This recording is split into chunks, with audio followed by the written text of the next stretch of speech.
אבא, אני פוחד ליפול, אני תלוי בין ארץ לשמיים, כי אל מטיב אתה בחסדך, אני לבד, אני צריך אותך. חזק וברוך. תודה רבה. יש שהמבול הזה יגיע, וישטוף את כל התאבות, סמן אליי זוגות זוגות.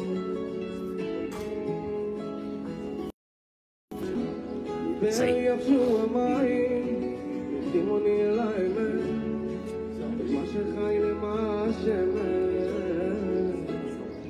ואם החושך יכה בי, יש לי ירח קטן בחלון, לתת לי קצת אור, יש ילד שמסתכל בי, אולי זה אני שפוחד לישון, שהבוקר יגיע, אתחיל שוב לחלום.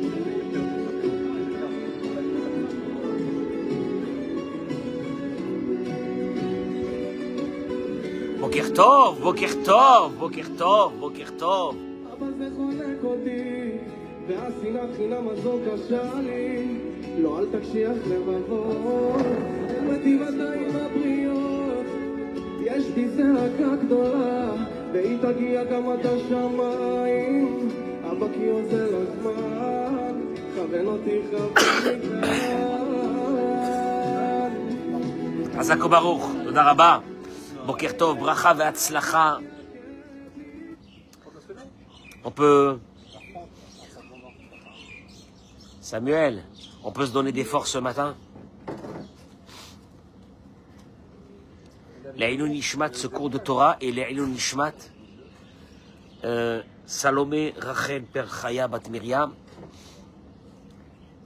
une fille de notre communauté, que aujourd'hui on se connecte avec elle. Ça fait 5 ans qu'elle est partie dans le Olam Haemet. Son papa, il est là. Et on va lui demander, à travers les paroles de Torah, qu'elle intervienne pour tout le Ham Israël. Amen, Ken Yireh Ratzon, dans la bracha et la tzlacha. Je voudrais vous dire ce matin une chose. Pardon. Votre fils. Hein? Netanel Avraham Shalom Ben Nachum Maimon et Shoshana, qui est parti le 7 octobre alors qu'il était à côté de Gaza. Son papa, il est là, ce matin avec nous. Je voudrais vous dire une chose. Celui qui va écouter le cours de ce matin, il va comprendre. Il va comprendre que pas seulement tout est dans les mains de Dieu, et notre vie, elle est dans les mains de Dieu. Mais il va comprendre une chose, qu'en vérité, on a l'impression souvent dans notre vie que nous avons fait des choses. Celui qui arrivera à la constatation, qui ne fait rien, il fait un peu d'effort, mais il y a Dieu qui est avec lui et qui l'accompagne pour accomplir sa mission dans ce monde. Celui qui aura compris ça un jour dans sa vie, il va se détendre, il va être tranquille. L'inquiétude, elle provient parce que tu penses que... Eric, quoi? C'est toi, c'est toi, c'est toi, et puis en ce moment ça va pas du tout. En ce moment ça va pas, en ce moment ça va pas, c'est moi, mais en ce moment ça va pas. Alors vous allez écouter ce que vous allez écouter ce matin, vous allez voir. À travers un message de Dieu, dans la paracha de cette semaine. Le verset il dit la chose suivante. Dans le Pérec, la mettait dans Picoudé, qu'on va lire ce Shabbat. Dans le verset, la Torah nous raconte dans le verset la Medbet,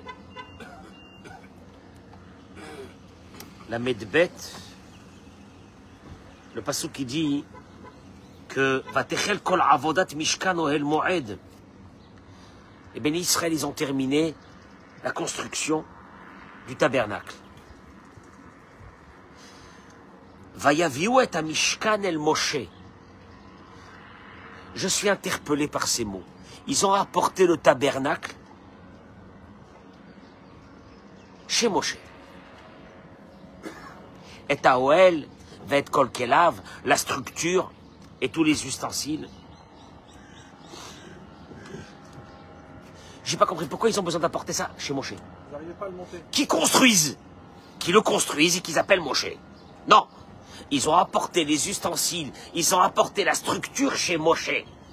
J'ai pas compris. T'apportes pas ça à Moshe. Tu amènes Moshe vers la structure, mais tu apportes pas la structure chez Moshe. Qu'est-ce qui s'est passé? Rashi ramène que chez Lohayu Yecholim Leakimo, ils n'ont pas réussi à monter la structure. Tout a été fait selon les plans et ils n'ont pas réussi à monter la structure.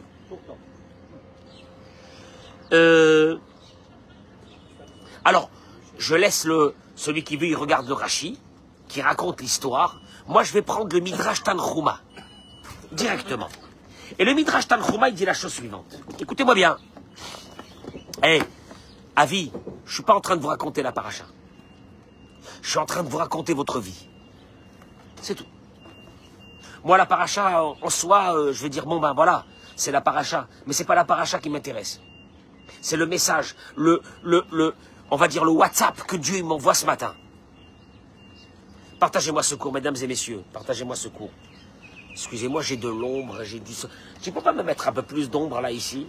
Oui, sans problème. Hein? Mais moi, je voulais un petit peu de soleil qui rentre un petit peu. Ouais, non, mais là, ça fait un peu... J'ai l'impression... Hein, je sais pas. Le Midrash Tanchuma, il dit... Hayou mevakshim la'amido. Oui! Le peuple d'Israël a essayé de monter la structure du Mishkan. Velo hayud'im, velo hayucholim la'amido. Après qu'il montait la structure est tombée. Tu entends? Tu entends, David? Au moment où ils l'ont monté, ils retombaient. Il dit le Midrash. Et pourquoi ils n'ont pas pu le monter? Et là,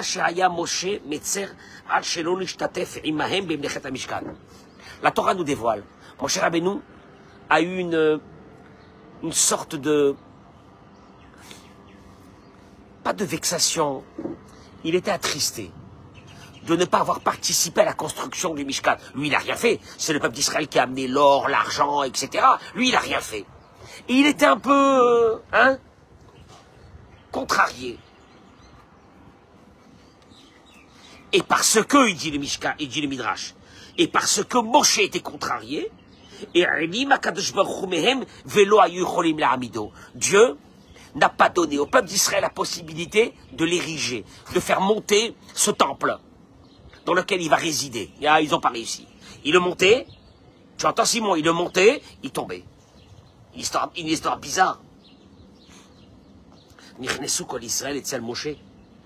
Alors là, inquiétude totale. Ils ont investi des milliards.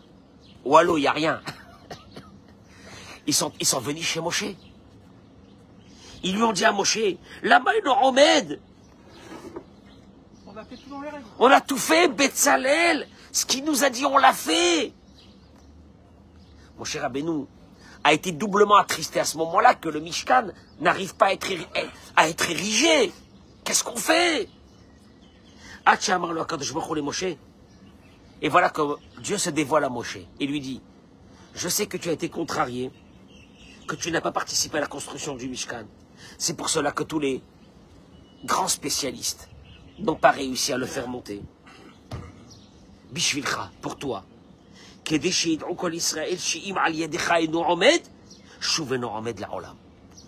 Parce que là, je veux te dire, Moshe, c'est toi qui vas l'ériger, ce temple. Et si tu ne l'ériges pas, à travers toute l'humanité, il n'y aura pas un seul qui pourra l'ériger. Et là, Dieu y termine et il dit, et mieux que ça, Ve'eni kotev lohakama el al yadecha sheneemar vayakem Moshe et Mishkan. Et mieux que ça, il lui dit Dieu, je vais écrire dans le livre de la Torah, dans le Sefer Torah, et Moshe a érigé le Mishkan. C'est toi qui vas l'ériger. Il n'y a personne qui va l'ériger. Parce que je t'ai senti contrarié que tu n'as rien fait pour la construction du Mishkan. Si c'est pas toi qui le monte, personne ne le montera. Bon, concrètement, qu'est-ce qui se passe? Alors Moshe a compris que c'est lui qui doit quoi? Le monter. Eh bien, le monter. Amar Moshe, écoutez les mots de la Torah. Moshe, il dit, Ribono shel olam, maître du monde. En yodé ala amido. Je sais pas. Moi, je suis un rabbin. Hein. Je suis un rabbin. Je suis pas un. Un maçon. Je suis pas un maçon. Je suis pas un constructeur. Je ne suis pas un promoteur. Comment tu veux que j'arrive à le monter? Et là, écoutez-moi bien, messieurs, parce que c'est là le message de ce matin.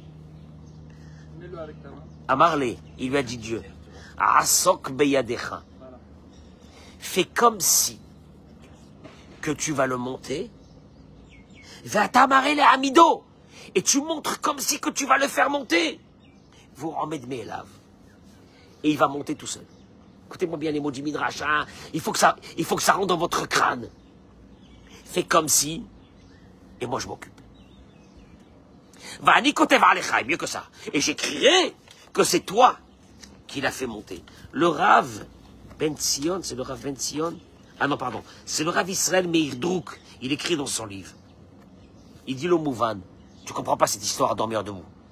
Fais comme si, et je le fais monter pour toi. Et j'écrirai dans la Torah que c'est toi qui l'as fait monter. Remets-moi les choses en ordre. Ketzad, comment mon cher Rabbeinu a été consolé? Parce que lui a dit à Dieu, les chaoura et tanchumim shel hevel, c'est une consolation qui vaut rien, qui béhémet. Parce qu'en vérité, Dieu il est en train de lui dire, fais comme si, et c'est moi qui va le faire monter. Donc en réalité, c'est pas Moshe qui l'a fait monter. On est bien d'accord? Comment mon cher Rabbeinu sera consolé? Imagine-toi que tu me dis, toi, David, je suis très attristé de ne pas avoir participé. Je te dis, fais comme si, et je le fais pour toi. Bon, en fin de compte, quoi? Tu as fait quelque chose? Non, t'as rien fait. Bon, en quoi tu vas être consolé? Tu vas être consolé si tu fais quelque chose, mais si tu fais rien, en quoi tu es consolé? Écoutez bien la question. Et il continue, il dit, deuxième question. Comment Dieu dit à Moshe, Vani kotev alecha she'ata mikimo, et je vais écrire dans le livre de la Torah que c'est toi qui l'as fait monter. Rabotai, je m'arrête ici, messieurs et mesdames qui m'écoutez. La Torah, c'est un livre où il y a la vérité, oui, la vérité. Moshe émet, Betorato émet. Si tu n'as rien fait, je ne peux pas écrire que c'est toi qui as fait. Or, Dieu lui a dit, fais comme si. Et moi, j'écrirai dans la Torah que c'est toi qui l'as fait. Mechila. C'est un mensonge. On nous a parlé de vérité dans la Torah, de Emet. On nous a parlé que le sceau de Dieu, c'est la vérité. Si c'est la vérité, je suis désolé de te dire, c'est pas Moshe qui a fait monter la structure. Non, c'est Dieu. Oui. Alors pourquoi tu marques c'est Dieu? Et là, il dit une chose. Mon cher Rabbeinu Ayayodea, écoutez-moi la réponse. Mon cher Rabbeinu savait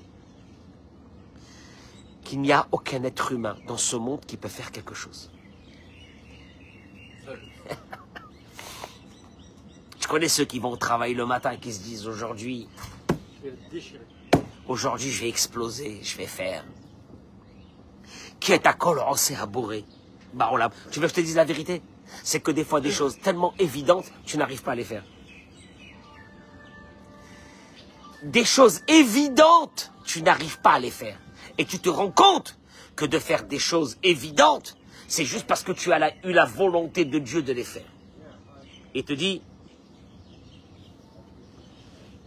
mon cher Rabbeinu savait qu'en vérité, même le peuple d'Israël, ce qu'il a fait, c'est juste parce que la volonté de Dieu y était de le faire. Mais en vérité, ils n'ont rien fait. Donc, mon cher Rabbeinu a appris la conception que de toute façon, faire dans ce monde ne veut rien dire. Simon, tu dis dans ma vie, j'ai fait. T'as rien fait. Il faut dire que dans ta vie, quand tu as essayé de faire quelque chose, tu as eu l'aide de Dieu de faire. Regardez comment la Torah, elle te remet tout à plat. Et si Dieu ne veut pas, il n'y aura rien. Et de là sortira une conception nouvelle de la vie. Parce qu'il y a beaucoup de personnes qui se détruisent quand ils n'ont pas réussi. Il y a beaucoup de personnes qui sont attristées quand ils n'ont pas réussi. Il y a des personnes qui s'enorgueillent quand ils ont réussi. En vérité, mon cher Rabbeinu a compris une chose. Quand Dieu lui a dit, fais comme si, et je vais les faire monter, et j'écrirai en ton nom. Pour mon cher Rabbeinu, c'est naturel. Pourquoi c'est naturel? Parce qu'il sait bien que de toute façon, tu ne peux rien faire sans Dieu. Et que quand c'est écrit que quelqu'un a fait, c'est pas lui qui a fait. Il a eu l'aide de Dieu de le faire. Bon alors pour lui ça revient en même. Oui alors, vas-y fais comme si que tu fais monter la structure et j'écrirai que c'est toi. Mon cher Rabbeinu c'est naturel, parce que de toute façon ça n'existe pas. Quelque chose qu'un être humain peut faire seul. Tu as entendu ce que je viens de dire? Voilà. Voilà. Oui, mais Dieu il nous demande de commencer.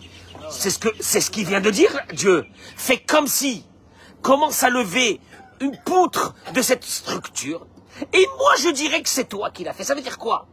C'est pas, on est en train de se moquer des gens et de dire comme si. Mon cher Rabbeinu connaît tellement cette réalité que tu ne fais rien dans ce monde et que chaque geste de ta vie est commandé par Dieu. Attention, quand Dieu veut quelque chose, David, quand Dieu veut quelque chose, tu es ébahi devant ce qui va se passer. Tu te dis, maman, je m'attendais pas à ça.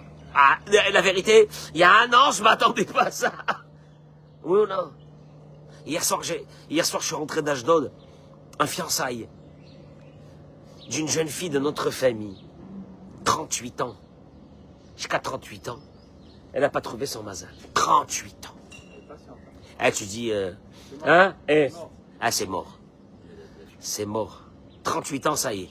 Il y a la kapara. Kapara, la pauvre. C'est fini. Je l'ai vu hier avec son khatan. Maman. Je dis, Dieu, tu as ton temps à toi. Tu as tes chemins qu'on ne connaît pas. On ne comprend rien de ta vie. Je la vois avec un khatan à 38 ans. Et je me suis même posé la question dans ma tête à un moment donné. Dieu, tu n'aurais pas pu faire ça 20 ans avant? Dieu, il te dit, j'ai mon chemin. Toi, tu sais rien, j'ai mon chemin. C'est Nora, c'est Nora. Hier soir, j'avais envie de pleurer, je la voyais. Combien je l'ai vue pendant ces 20 dernières années en me disant, elle a été, presque, elle a été abandonnée par Dieu. 38 ans, une jeune fille religieuse.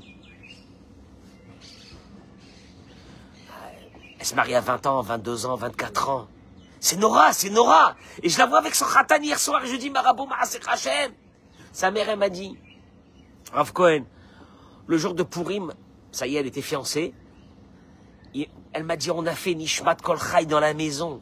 Il y avait 20 personnes qui ont fait la prière de Nishmat Kol Chai, le remerciement à Dieu. Elle m'a dit, c'était difficile de ne pas pleurer le jour de Purim, en voyant ça. Alors tu fais quelque chose dans ta vie, tu crois que tu fais des choses, tu fais rien. Tu fais rien. Écoute-moi bien. Cette histoire de la paracha de cette semaine, elle est venue dire que mon cher Rabbeinu a dévoilé cette conception divine. Que quoi? Qu'en vérité, tu fais rien. Et pour mon cher Rabbeinu, c'était naturel de prendre une poutre, de faire comme si. Mais il savait que de toute façon, il n'y a pas ni comme ci, ni comme ça. Il n'y a que Dieu. Même David. Simon, si on te dit t'as réussi quelque chose, attention dans ta tête de ne pas dire j'ai réussi.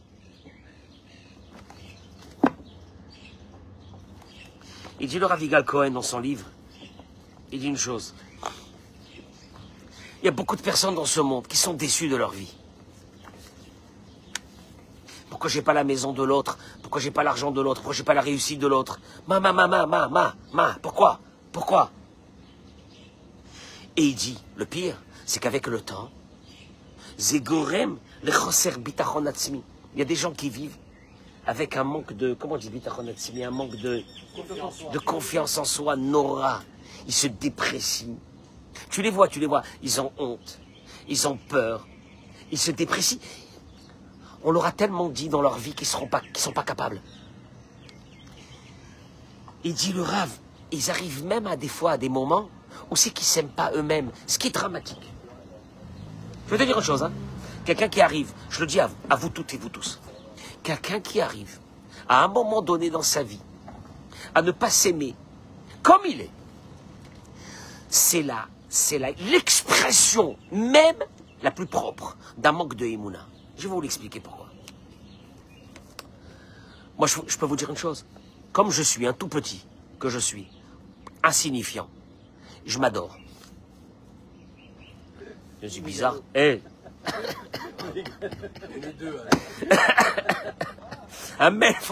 Non, mais Bémet. Je vais te dire pourquoi. Non, Franck, c'est ni de l'orgueil. Il faut que tu comprennes. Je sais qui je suis.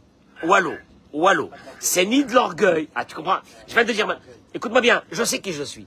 Moi, à côté de Tamidé Chachamim, à côté de gens, je suis rien, je suis la poussière de la terre. Mais je m'adore. Je vais t'expliquer pourquoi je m'adore. Et c'est ce qui me donne ma force. Attention, je sais qui je suis. Rien. Tous les Tamidé Chachamim, les grands rabbanim et les machins, et même pas les grands rabbanim, même les rabbanim normaux, je suis rien à côté d'eux. Mais je sais qui je suis. Ça n'a rien à voir. Et je vais t'expliquer ici l'un des fondamentaux de la force d'un être humain. Et c'est ce qui me permet de matin de me lever avec une pêche d'enfer. Atem lo mevinim, vous comprenez pas ce que je suis en train de vous dire. Vous allez le voir tout de suite. Il dit comme ça. Il dit d'abord une chose. Avant de commencer, il dit le Rav. Cette dépréciation de soi provient d'abord, aujourd'hui, pire qu'avant. David, pire qu'avant.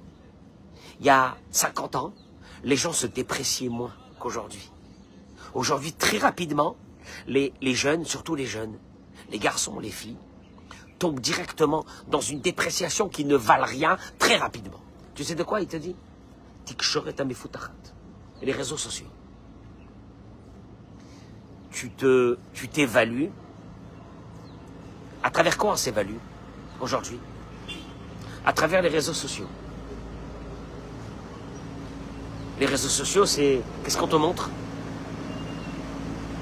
Qu'est-ce qu'on te montre dans les réseaux sociaux? Samuel, qu'est-ce qu'on te montre dans les réseaux sociaux? Hein? On laisse passer un camion de Tenouva en direct. C'est le fromage et le lait d'Israël. C'est très bon. Merci Hachem. Je traversais hier Tel Aviv. C'est pas Tel Aviv, c'est Manhattan. C'est devenu quoi Tel Aviv? C'est Manhattan, c'est pas Tel Aviv. Ma parole. Est-ce qu'il y a un pays dynamique autant que ce pays-là? Trouvez-moi. Je vous en supplie, trouvez-moi, envoyez-moi. Là, ici. S'il y a un pays plus dynamique dans la construction, dans l'évolution que celui-ci, trouvez-moi. Voilà c'est quoi les Juifs. Ah ouais. Je retourne. Il dit une chose. La dépréciation de soi à travers les réseaux. Quand tu ouvres des réseaux, tu vois des hommes, des femmes à Dubaï, assis, Allah. Et d'un seul coup, à travers les autres, tu développes une médiocrité de toi. Et médiocre. Jamais il y a 50 ans on était médiocre. On était très bien, on était comme on est. On nourrissait notre famille, on était content, tout allait bien. Avis, écoute bien ce que je te dis. À travers les réseaux sociaux, tu as les influenceurs, les influenceuses.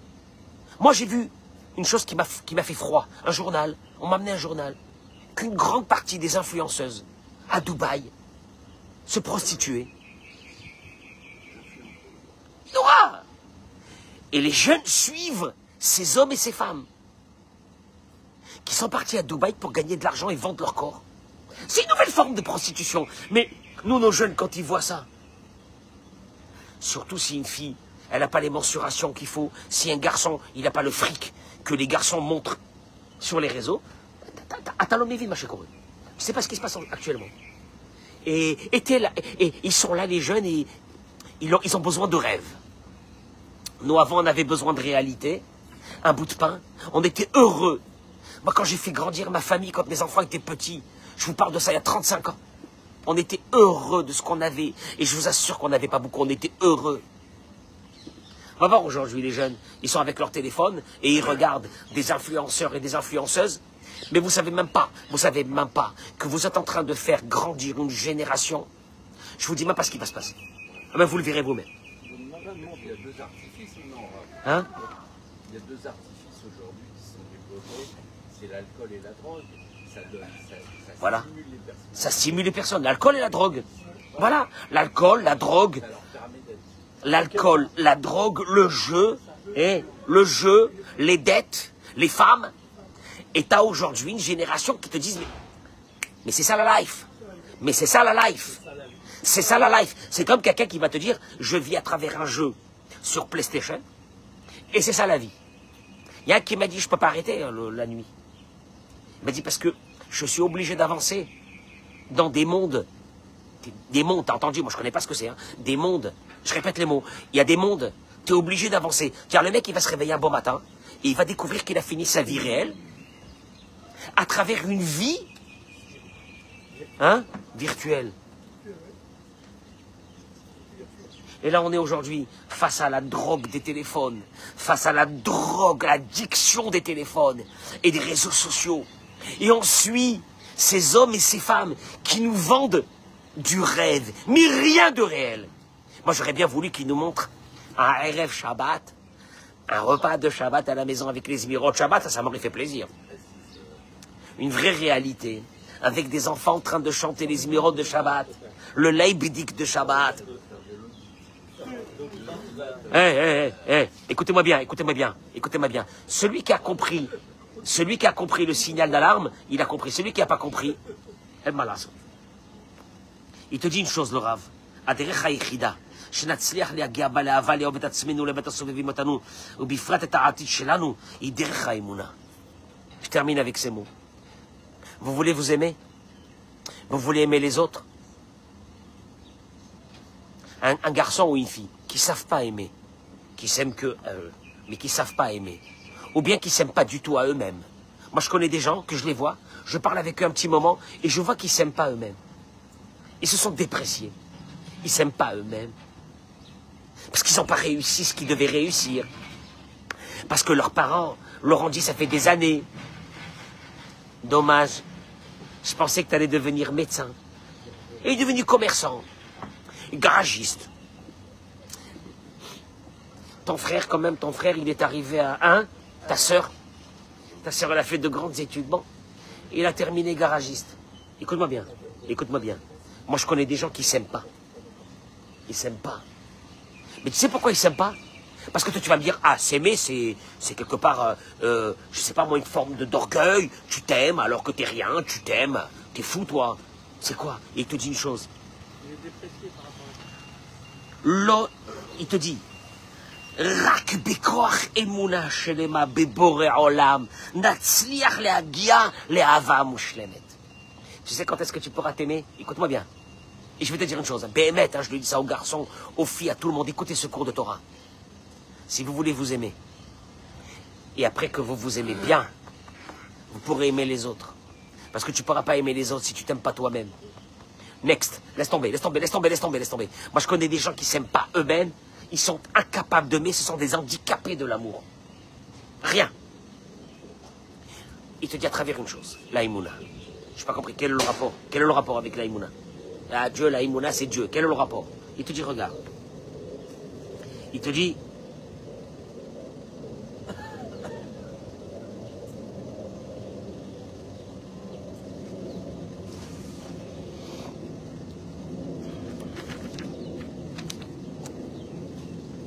Rabbeinu Bachye, l'élève du Rashba, sur son livre de la Torah, Rabbeinu Bachye, c'est celui qui a écrit un livre sur toute la Torah. Il écrit ces paroles. Ki kol hanivraim kulam nivreu becheftzam uretzonam. Écoutez bien ces mots. Il n'y a pas un bébé qui est venu dans ce monde, allez, je vais aller directement. Il n'y a pas un bébé dans ce monde qui est venu ici, si ce n'est pas par sa propre volonté. Traduction des mots. Akadosh Baruch Hu odi'am bereshit abriya kol inyanehem kulam. Il dit Rabbeinu Bachye, Dieu, quand il amène une âme qu'elle va descendre dans ce monde, il la convoque. Et il lui dit voilà ce qui va t'arriver dans ta vie. Le nombre d'années, Cholamikrim, A'atidim lavo aleem, Rabbeinu Bachye, un Rishon de l'époque du Rashba, pratiquement au temps de Rashi. Il dit Rabbeinu Bachye. Akadosh Baruch Hu, il lui dit tout ce qui va t'arriver dans ta vie, le voilà. Tu vas te marier, tu vas pas te marier, tu vas ci, tu vas là. Vechen odi'am, yemecha yehem ou mitatam. Il dit à la Neshama avant qu'elle descende le nombre d'années qu'elle va vivre et sa mort. Les souffrances. Vechen inyan mezonotav. Par la femme. Est-ce que tu vas être riche ou pas riche? Est-ce que tu vas galérer ou pas galérer? Ve'akol, tu entends? Ve'akol ratsu ve'kiblu. Et ces âmes ont voulu et ils ont accepté. C'est les derniers mots de Rabbeinu Bachya. Traduction des mots. Si une âme, elle aurait dit à Dieu, ah non, non, non, non, non, ah non, ah non, non, non, non, non, ah bah non, elle serait pas descendue. Elle est descendue au moment où elle a accepté. Parce qu'en haut, elle sait pourquoi elle va redescendre. Nous, on sait rien, on est dans le noir. On est dans le noir le plus total de notre vie, on sait rien, on sait rien, on sait rien. Elle sait. Et Dieu lui dit, regarde, comme tu sais qui tu es, voilà, et voilà, et voilà, et voilà. Tu es prête à descendre dans ce monde, oui ou non? Vekulam, et toutes les âmes, Ratsu, elles ont voulu, elles connaissent déjà la vie qu'elles vont avoir, et elles ont voulu, et elles ont accepté. Noravayom, ça fait peur. Tu te dis, c'est-à-dire moi aussi, moi avec mes problèmes, mes galères, ma vie, mes ci, mes là. Oh là là, oui, on te l'avait dit. Et tu l'as accepté, et tu l'as voulu, et c'est pour ça. Et sans ça, tu ne serais pas descendu. Eric? Oh là là. Alors quoi? Ça veut dire quoi? Ça veut dire une chose. Il te dira Rabbeinu Bachya. Toi, tu crois que ce que tu vas faire, ce que tu vas pas faire, c'est ta faute. T'as fait, t'as pas fait, c'est de ma faute. C'est ci, c'est là. Laisse tomber. Vekulam, Ratsu vekiblu. Rappelez-vous de ces mots. De Rabbeinu Bachya. Dans Devarim, Perek Kavbet, Pasuk, il le dit. Vekulam, Ratsu vekiblu. Et ils ont toutes ces âmes, avant de descendre, ont accepté. Et elles ont voulu. Et c'est pour ça qu'elles sont descendues. Sinon, elles ne seraient pas descendues. T'as jamais à dire? Voilà. Tu t'es marié? Tu t'es pas marié? T'as eu des enfants? T'as pas eu des enfants? Tout ça, on te l'avait averti. Tu vas galérer, tu auras des problèmes de shlambaït, tu vas te marier avec une femme, tu sais pas, avec un mari, tu sais pas, tu vas avoir des enfants qui vont te faire sortir les yeux. Tout ça, tu le savais. Et tu pouvais dire non et ne pas descendre. Et tu as dit, oui, j'accepte. Eh bien alors détends-toi.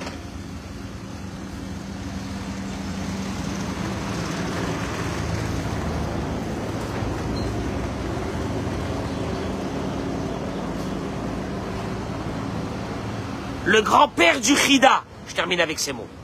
Le grand-père du Chida, Rabbeinu Haïm David Yosef Azoulay, son grand-père, le Gaon Rabbi Avraham Azoulay, dans son livre Chesed et Avraham, il écrit la chose suivante. Rabbi Avraham Azoulay, le grand-père du Chida, il dit, dans Ma'yan Rivi'i Nahar Yudalef, il ramène dans son livre Chesed et Avraham, Akadosh Baruch Hu sholiach malach echad hamemone ala nefashot. Ça veut dire, en deux mots. Tu sais pourquoi dans ta vie, tu te sens mal? Parce que tu crois que c'est toi. Tu sais pourquoi dans ta vie, j'ai pas réussi. Non. Il n'y a pas de j'ai pas. Tout est dans les mains de Dieu. Autant que la structure que mon cher Rabbeinu a voulu faire monter. Tout est dans les mains de Dieu. J'aurais pas dû faire ça. J'aurais pas dû faire ma aliyah. Pourquoi j'ai fait ça? Il écrit, le Rabbi Avraham Azoulay, il écrit, hein, Dieu envoie un ange préposé aux âmes, Umivi misham nefesh achat. On amène une âme. Dieu dit à l'âme de rentrer. Et il dit, à ce moment-là, Dieu, il amène un ange. Je vous le dis ou je vous le dis pas? Il amène à ce moment-là, quand on fait rentrer l'âme chez Dieu, Dieu amène un ange qui est préposé au Otsarat Slamim. Il va descendre. Vous allez voir ensemble.